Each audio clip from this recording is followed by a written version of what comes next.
मैं आदरणीय प्रधानमंत्री जी से निवेदन करता हूं कि रोजगार मेले के इस विशेष अवसर पर अपने आशीर्वचनों से हम सभी को तथा राष्ट्र की युवा शक्ति को संबोधित करें।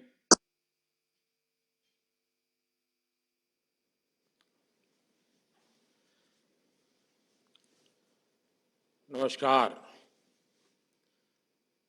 देश के विभिन्न क्षेत्रों में उपस्थित मंत्रिमंडल के मेरे सहयोगी, सांसदगण, विधायकगण, देश के युवा साथी, देवी और सज्जनों, आज धनतेरस का पवित्र त्योहार है। सभी देशवासियों को धनतेरस की बहुत बहुत बधाई। 2 दिन बाद हम सभी दीपावली का पर्व भी मनाएंगे और इस साल की दीपावली बहुत खास है, बहुत विशेष है। आपको होगा कि भाई दिवाली तो हर बार आती है, इस बार विशेष क्या हो गया? मैं बताता हूं विशेष क्या है। 500 वर्षों के बाद प्रभु श्री राम अयोध्या के अपने भव्य मंदिर में विराजमान है और उस भव्य मंदिर में विराजमान होने के बाद ये पहली दीपावली है और इस दीपावली की प्रतीक्षा में कई पीढ़ियां गुजर गई। लाखों लोगों ने बलिदान दिए, यातनाएं झेली। हम सभी बहुत सौभाग्यशाली हैं जो ऐसी विशेष, खास, भव्य दिवाली के साक्षी बनेंगे। उत्सव के इस माहौल में आज इस पावन दिन रोजगार मेले में 51,000 नौजवानों को सरकारी नौकरी के नियुक्ति पत्र दिए जा रहे हैं। मैं आप सबको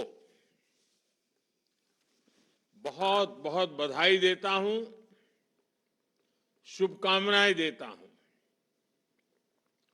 साथियों, देश के लाखों युवाओं को भारत सरकार में परमानेंट सरकारी नौकरी देने का सिलसिला लगातार जारी है। बीजेपी और एनडीए शासित राज्यों में भी लाखों युवाओं को नियुक्ति पत्र दिए गए हैं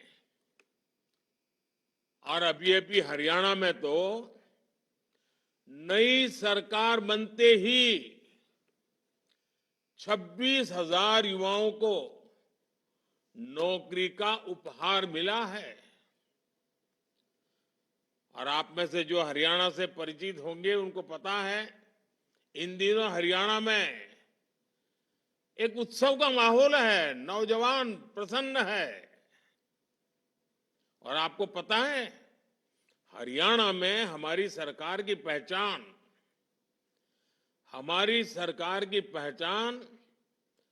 विशेष पहचान है।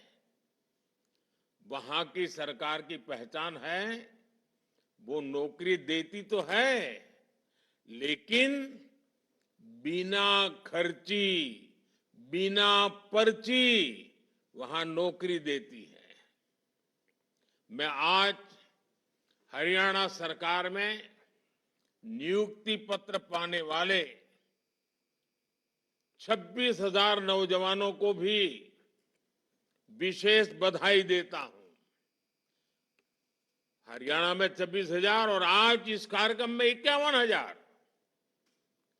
साथियों, देश के युवाओं को ज्यादा से ज्यादा रोजगार मिले, ये हमारा कमिटमेंट है।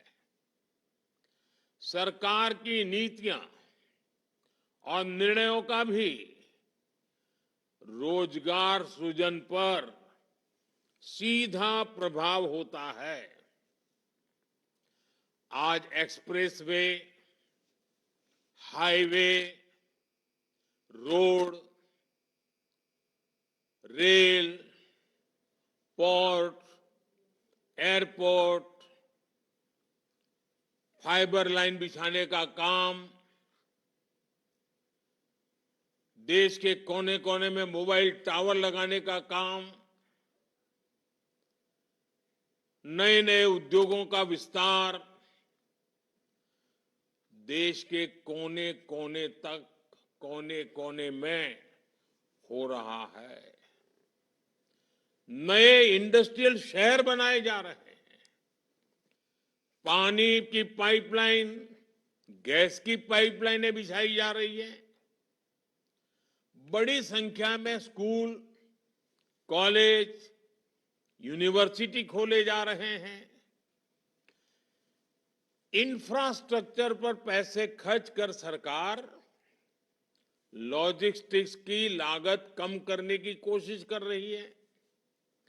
इन सारे कामों से देश के लोगों को सुविधा तो मिल ही रही है, लेकिन साथ साथ करोड़ों की संख्या में रोजगार के भी नए मौके बन रहे हैं।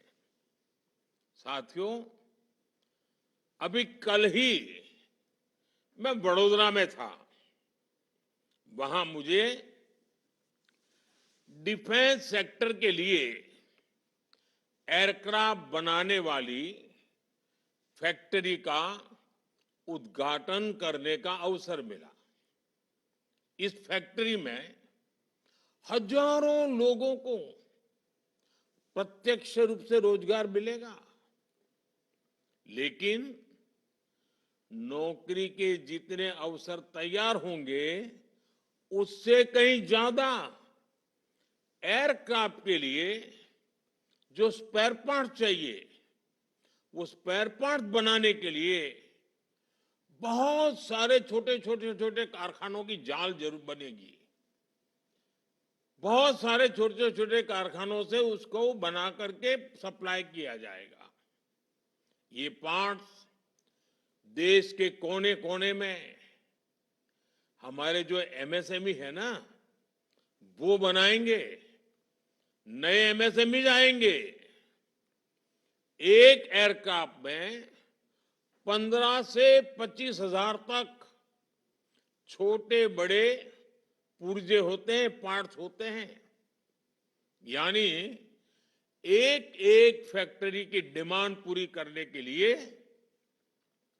देश भर की हजारों छोटी बड़ी फैक्ट्रियां सक्रिय रहेगी। आप सोच सकते हैं कि इससे हमारी एमएसएमई इंडस्ट्री को कितना फायदा होगा, उनमें रोजगार के कितने मौके बनेंगे।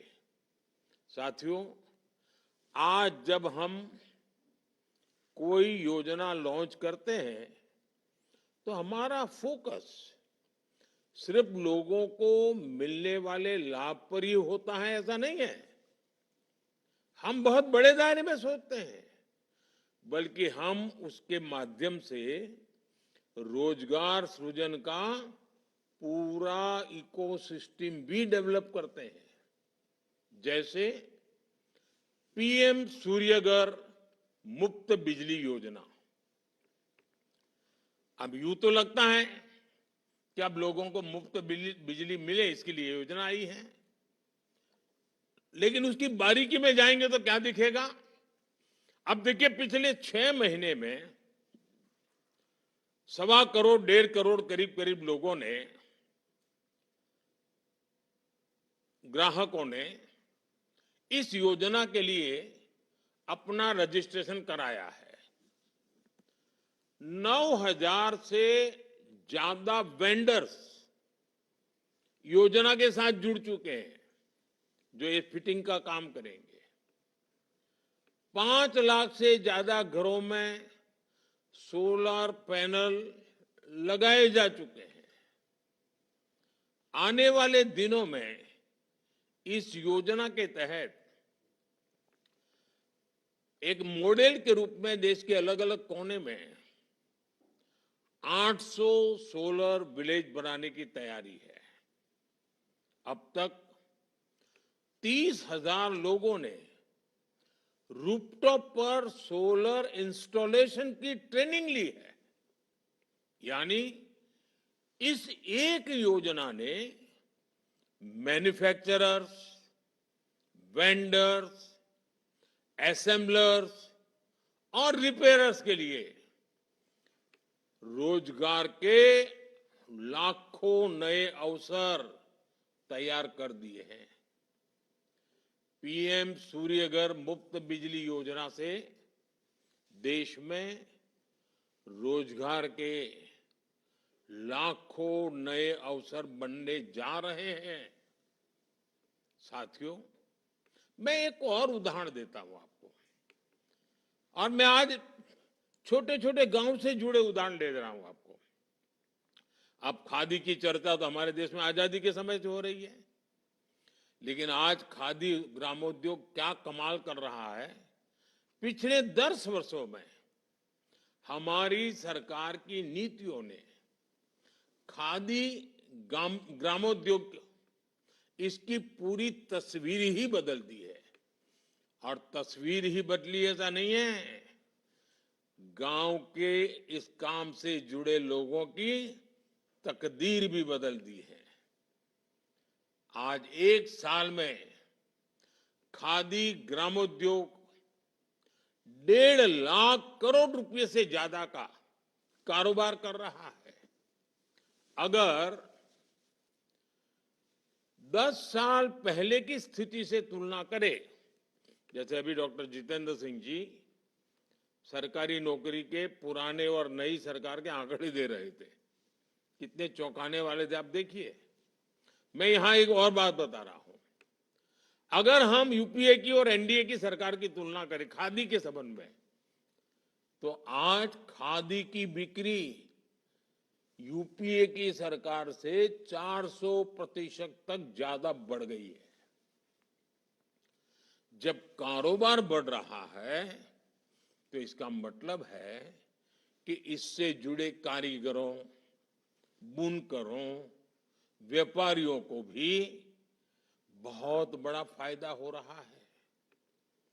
इस क्षेत्र में नए लोगों को अवसर मिल रहे हैं, बड़ी संख्या में रोजगार का सृजन हो रहा है। इसी तरह हमारी लखपति दीदी योजना ने ग्रामीण महिलाओं को रोजगार और स्वरोजगार के नए साधन दिए हैं। पिछले 1 दशक में 10 करोड़ महिलाएं सेल्फ हेल्प ग्रुप से जुड़ी हैं। और आपको मालूम है, self help group economic activity करता है, कुछ न कुछ करके कमाई करता है। मतलब 10 करोड़ महिलाएं जो कमाने लगी है, रोजगार स्वरोजगार के कारण उनके घर में पैसे आ रहे हैं, अपनी मेहनत से आ रहे हैं। ये 10 करोड़ का आंकड़ा और सिर्फ महिलाओं का, ये बहुत लोग हैं उनको नजर नहीं आता है। और सरकार ने इन्हें पूरी तरह सपोर्ट किया है, संसाधन में सपोर्ट, धन देने में सपोर्ट। ये महिलाएं किसी ना किसी रोजगार से आय अर्जित कर रही हैं, कमाई कर रही है। हमारी सरकार ने इनमें से 3 करोड़ महिलाओं को लखपति दीदी बनाने का लक्ष्य रखा है। मामूली इनकम नहीं, हम इनकम भी बढ़ाना चाहते हैं।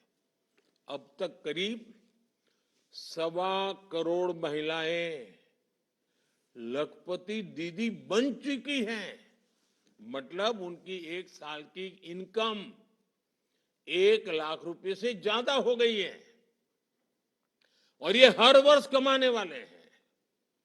साथियों, आज भारत दुनिया की तीसरी सबसे बड़ी अर्थव्यवस्था बनने की दिशा में आगे बढ़ रहा है। देश की ये तरक्की देख देश का युवा ये भी पूछता है और स्वाभाविक है, उसके मन में सवाल है कि जो गति आज है, जो विस्तार आज है, वो गति पहले क्यों नहीं पकड़ी? इसका जवाब है, पहले की सरकारों में नीति और नियत दोनों का अभाव था। साथियों, आप याद करिए, पहले ऐसे कितने ही सेक्टर थे जिनमें भारत लगातार पिछड़ता जा रहा था। खासकर टेक्नोलॉजी के क्षेत्र में दुनिया में नई नई टेक्नोलॉजीज आती थी, लेकिन भारत में हम उनका इंतजार करते रहते थे, सोचते थे भाई ये दुनिया में तो आया, हमारे यहां कब आएगा? जो टेक्नोलॉजी पश्चिमी देशों में आउटडेटेड हो जाती थी, निकम्मी हो जाती थी, तब जाकर के वो हमारे यहां पहुंचती थी। ये सोच बना दी गई थी कि हमारे देश में आधुनिक टेक्नोलॉजी डेवलप हो ही नहीं सकती। इस मानसिकता से कितना बड़ा नुकसान हुआ।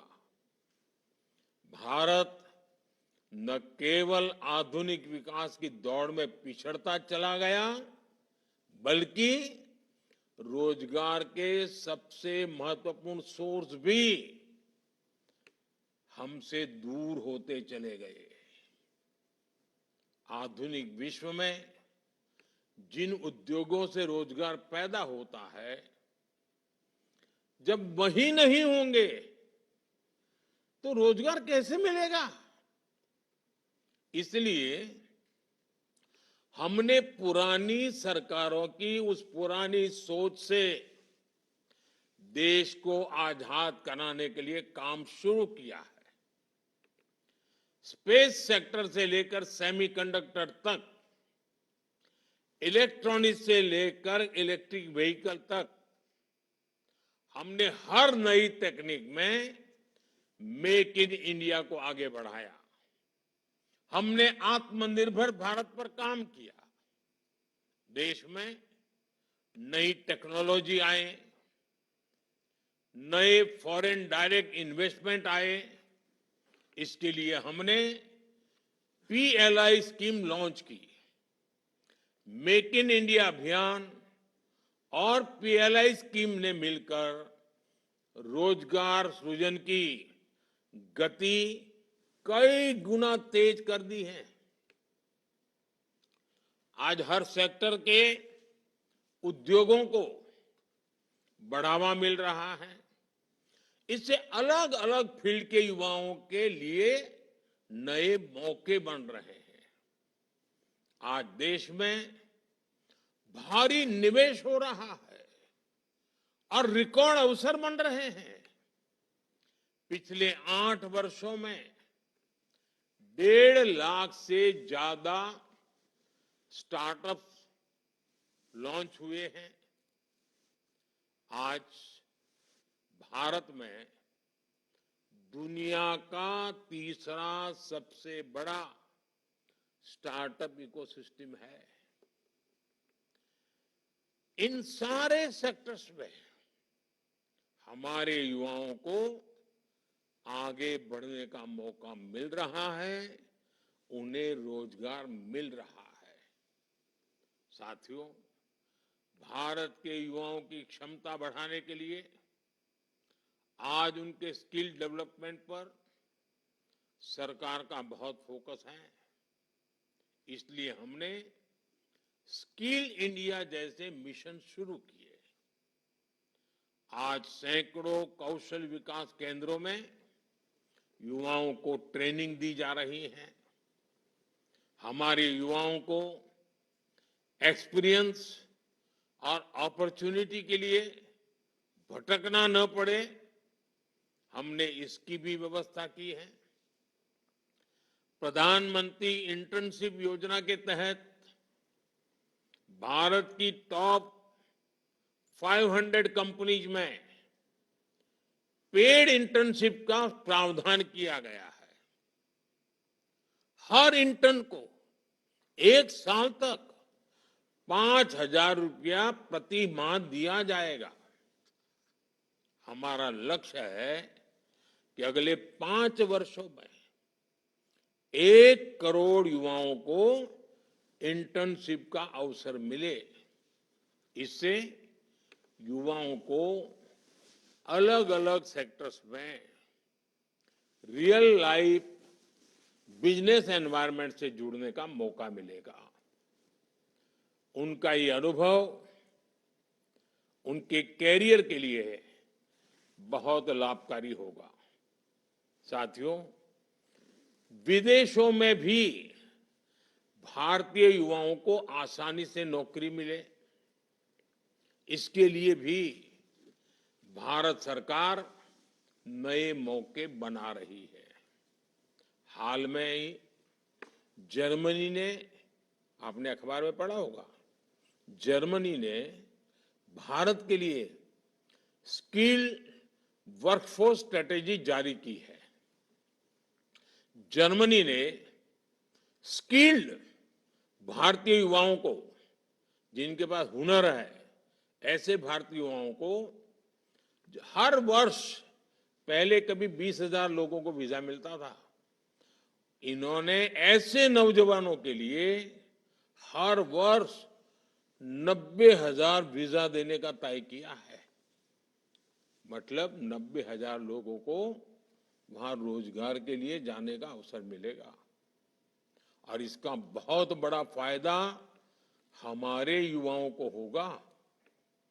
भारत ने हाल के वर्षों में 21 देशों के साथ माइग्रेशन और रोजगार से जुड़े समझौते किए हैं। इनमें गल्फ कंट्रीज के अलावा Japan, Australia, France, Germany, Mauritius, Israel, UK और इटली जैसे बहुत आर्थिक रूप से संपन्न देश शामिल हैं। यूके में काम करने, पढ़ाई करने हर साल 3,000 भारतीय 2 साल का वीजा हासिल कर सकते हैं। ऑस्ट्रेलिया में हर साल हमारे 3,000 छात्रों को पढ़ाई करने का अवसर मिलेगा। भारत का टैलेंट भारत की प्रगति ही नहीं, बल्कि विश्व की प्रगति में भी बढ़ चढ़ करके उसका हिस्सा बढ़ता जा रहा है और हम इस दिशा में आगे बढ़ रहे हैं। साथियों, आज सरकार की भूमिका एक ऐसा आधुनिक सिस्टम तैयार करने की है जहां हर युवा को अवसर मिले और वो अपनी एस्पिरेशंस को पूरा कर सके। इसलिए आप चाहे जिस पद पर हो, आपका लक्ष्य यही होना चाहिए कि युवाओं को, नागरिकों को ज्यादा से ज्यादा सहूलियत मिले। साथियों, आपको सरकारी नौकरी मिलने में देश के टैक्स पेयर और नागरिकों का अहम योगदान है। हम अपने नागरिकों की वजह से हैं, हम जो कुछ भी हैं देश के नागरिकों के कारण है। हमें जो अवसर मिल रहे हैं उनके कारण मिल रहे हैं। और नागरिकों की सेवा के लिए ही हमें ये नियुक्ति मिली है। बिना खर्ची, बिना पर्ची ये नौकरी का जो नया कल्चर है ना, हमें भी ये कर्ज चुकाना है नागरिकों की सेवा करके, उनके जीवन की मुसीबतें कम करके। और हम किसी भी पोस्ट पर क्यों ना हो, हमारा दायित्व तो कोई भी क्यों ना हो, चाहे पोस्टमैन पद का पद हो या प्रोफेसर का, हमारा काम देशवासियों की सेवा करना है, गरीब से गरीब की सेवा करना है। दलित हो, पीड़ित हो, आदिवासी हो, महिलाएं हो, नौजवान हो, जिसकी भी सेवा करने का मौका मिले, हमें उसे अपना भाग्य मान करके देशवासियों की सेवा करनी चाहिए।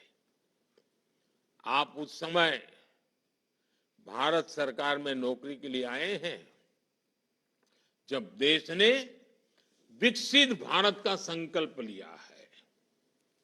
इस लक्ष्य को पाने के लिए हमें हर सेक्टर में बेहतर प्रदर्शन करना होगा, और ये आप जैसे नौजवान साथियों के बिना संभव नहीं होगा। इसलिए आपको सिर्फ अच्छा काम करना है, इतना ही नहीं है, बल्कि आपको सबसे बेहतर करके दिखाना है। हमारे देश में सरकारी कर्मचारी ऐसे होने चाहिए जिनकी मिसाल उदाहरण के रूप में दुनिया भर में उनकी चर्चा होनी चाहिए। देश को हमेशा हमसे अपेक्षा हो, बहुत स्वाभाविक है। और आज जब एस्पिरेशनल इंडिया का वातावरण है तो अपेक्षाएं जरा ज्यादा भी है, लेकिन वो अपेक्षाएं भी हमारी अमानत है। वही अपेक्षाएं देश को आगे बढ़ने की ऊर्जा देती है, और तब जाकर के हमारा दायित्व बनता है कि हम देशवासियों की अपेक्षाओं पर खरा उतरे। साथियों, इस नियुक्ति के साथ आप अपने व्यक्तिगत जीवन की भी एक नई यात्रा शुरू करने जा रहे हैं। मेरा आग्रह है कि हमेशा विनम्र बने रहें। हम सेवक हैं, हम शासक नहीं है। अपनी इस यात्रा में कुछ नया सीखने की अपनी आदत को कभी भी मत छोड़ना। लगातार नया सीखते रहना चाहिए। और सरकारी कर्मचारियों के लिए भारत सरकार आई गॉड कर्मयोगी प्लेटफॉर्म पर विभिन्न प्रकार के कोर्सेज उपलब्ध कराती है। आप ऑनलाइन जाकर के उस प्लेटफॉर्म से जुड़कर आपकी जब भी समय की सुविधा हो, जिस विषय में आपकी रुचि हो, आप डिजिटल ट्रेनिंग मॉड्यूल का लाभ उठा सकते हैं। ज्यादा से ज्यादा कोर्सेज आपको पूरे करने चाहिए। और मुझे विश्वास है साथियों कि आपके ही पुरुषार्थ से 2047 में देश विकसित भारत बनने वाला है। आपकी उम्र आज 20, 22, 25 होगी। आप अपनी नौकरी के उत्तम अवस्था में होंगे तब देश विकसित भारत बन चुका होगा। आप गर्व से कहेंगे कि मेरे 25 साल की पसीने का परिणाम है कि आज मेरा देश विकसित भारत बना है। कितना बड़ा सौभाग्य, कितना बड़ा अवसर आपको मिला है। सिर्फ रोजगार मिला ऐसा नहीं है, आपको अवसर मिला है। और मैं चाहता हूं इस अवसर पर सवार होकर के सपनों में सामर्थ्य भर के संकल्प के लेकर के जीने का हौसला बनाइए। चल पड़े। विकसित भारत का सपना पूरा न हो तक अब तक हम चैन से बैठेंगे नहीं। हमें जो दायित्व मिला है जन सेवा के माध्यम से उसको परिपूर्ण करेंगे। मैं एक बार फिर आज नियुक्ति पत्र पाने वाले सभी साथियों को बहुत बहुत बधाई देता हूं। आपके उज्जवल भविष्य के लिए शुभकामनाएं देता हूं। आज आपके परिवार में भी खुशी का विशेष माहौल होगा। मैं आपके परिवार को भी बहुत बहुत शुभकामनाएं देता हूं। दिवाली का पर्व है, नया अवसर भी है, आपके लिए तो डबल दिवाली है। मौज कीजिए दोस्तों, बहुत बहुत शुभकामनाएं। धन्यवाद।